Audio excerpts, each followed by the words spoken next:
we asked Josh yesterday about, going back and watching some of those early Patriots games and how tough he said how tough it is to kind of go back and watch some of the mistakes. From your perspective, being so close to it, how much of a different quarterback is he today than the guy that played those games? I feel like we talk about this every week. I know it gets repetitive. He's really learned how to manage the situations where, they're in a good position to take away what we have called on offense.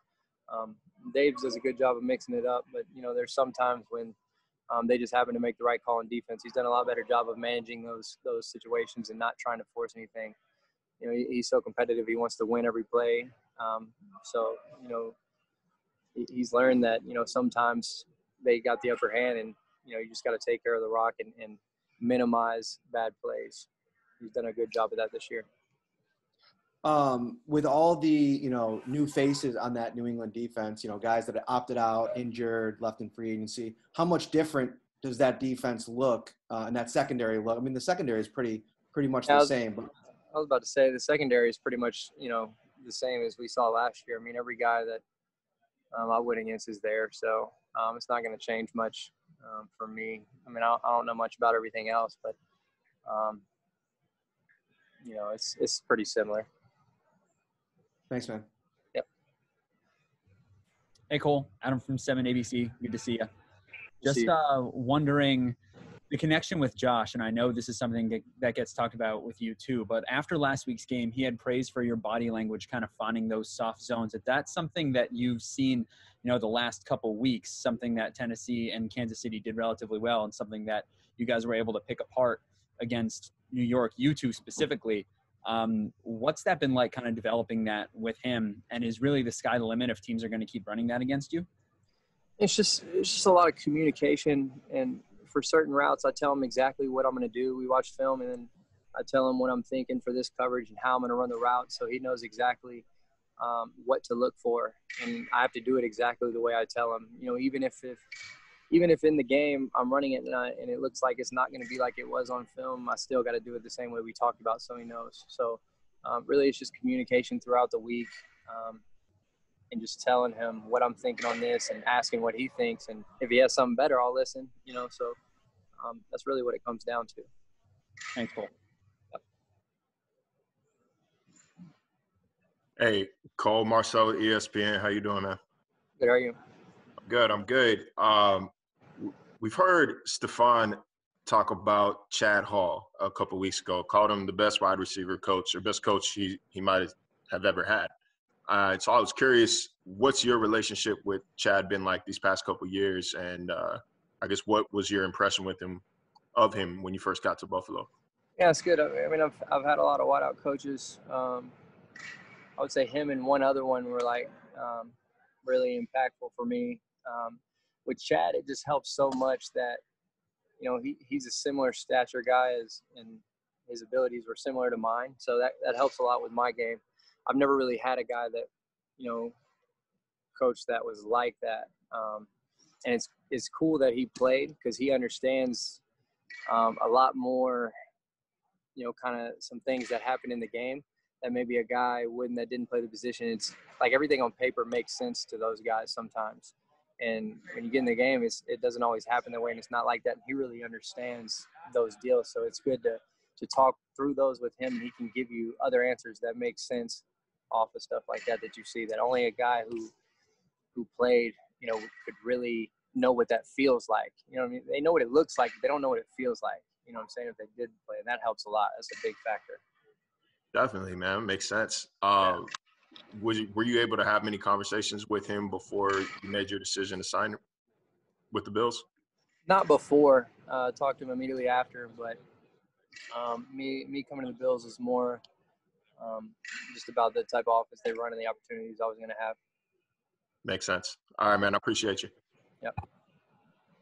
Hey, Cole, John Scott.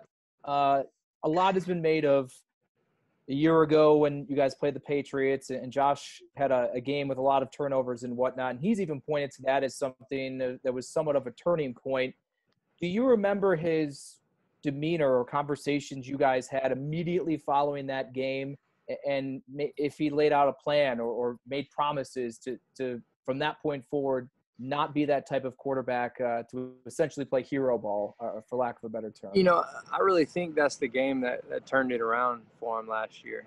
I feel like after that game, he started playing a lot better in those situations where he's scrambling, trying to find guys and make plays.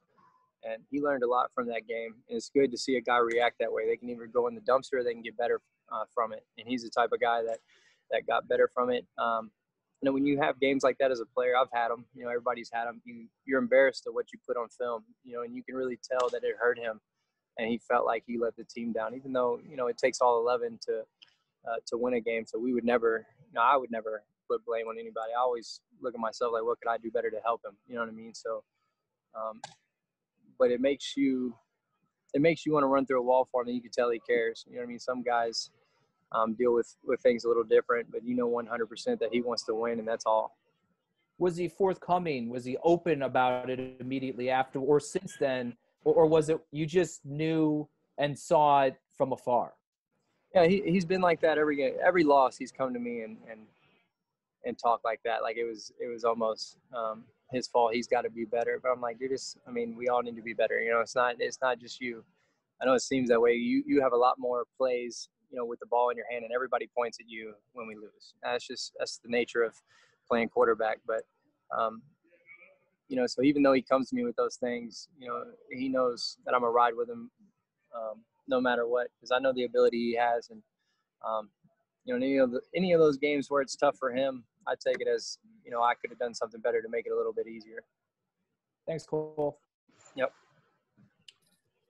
Hey, Cole, Matt Fairburn here. I know so much of your game is kind of predicated on some of those option routes and, having some flexibility and stuff like that. What is it that makes Bill Belichick's defense tough against, most receivers, but especially a guy like you who is trying to read things on the fly sometimes? Well, I really don't run as many option routes as you guys may think. It's just kind of having feel within your routes that are locked too. You know what I mean? Sometimes in zone, the route's going to look a little different just because it's zone. You know what I mean? Depending on what I'm running. But they do a good job of placing guys in a lot of places over the middle and they bring them from different spots where it's hard to kind of tell if they're going to be there or not. So, really I got to do a good job of seeing how they're lining up pre-snap. And what I try to do is limit it to just a few things that it could be. And then as soon as the ball snaps, I need to know what it is right then and just react. That's what it comes down to. But you can't let that slow you down too much while you play. So film study is important when you play a team like this and really knowing how they like to get to things. But, even then they could switch it up. And then during the game, you got to do a good job of making adjustments and understanding what they're doing and figuring that out. So it's all a process, and it doesn't end, during the week. It happens on Sunday too. Belichick's a guy who can throw anything at you at any given time. He's a very smart coach and had a lot of success doing that. So we got to be ready for anything. Did you notice that last year playing against these guys twice, like that it was you almost couldn't take too much of what happened in the first game going into the second game because they're going to make little adjustments and you just don't know what they're going to throw at you, I guess? Yeah. I don't know. I don't even remember the difference between the first game and the second game. I just know I played a lot better in the second one than I did the first one. But I think it just came down to playing faster and not worrying so much. Not trying to see too much of the field. Sometimes that hurts me. At times I try to see too much instead of just kind of reading my part. So I got to do a better job of that, every time we play these guys. How do you strike the balance when you play against these guys of, recognizing that that's the team that this franchise has been chasing for a long time, but also, I guess, putting too much stock into your opponent, I guess, can probably get into your head, and you got to try to keep a level head. So how do you balance that during a week? I don't really care. I want to beat everybody. So I don't really care what they've done in the past or whatever. Every year's a new year. So, you can't ever concern yourself with those type of things. We got to focus on us and all I can do is try to be the best version of myself and try to be better and then play fast when the game time comes and make good decisions for Josh and just create space and make it easy for them, no matter who we play. So whether it's the Patriots, the Chiefs, the Jets, or whoever, I got to approach it the same way.